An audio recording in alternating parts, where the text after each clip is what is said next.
Siyempre, dadagdagan niya ni ang aming nanay dito, si Chang Ami. Na nag-treadmill ng Nag-treadmill.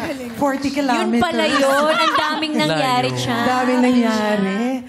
Pero I'm so proud sa team namin kasi maganda yung gusto namin ding iparating na mensahe sa mga magulang na alam natin, balot na balot tayo lagi ng problema, pag-aalala, responsibilidad natin sa mga anak natin, di ba? Minsan nakakalimutan nating makita na meron pala tayong anak na nagsasakripisyo din gaya natin. 'Di ba? Minsan hindi natin nakikita yon.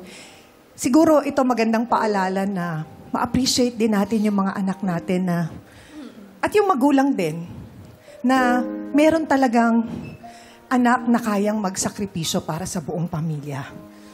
At pantay-pantay ang pagmamahal na binibigay ng magulang, lalo na ng nanay sa mga anak.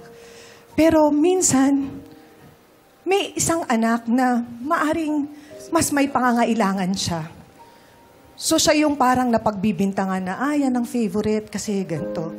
Pero sa mata ng magulang, pantay yun. Pero mas alam lang niya sa puso niya na yung isang anak niya may kailangan na suporta, atensyon, pagmamahal, may it be financial or emotional.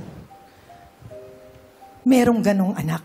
At meron ding matatag na anak at matapang na kayang magsakripisyo para sa buong pamilya nila.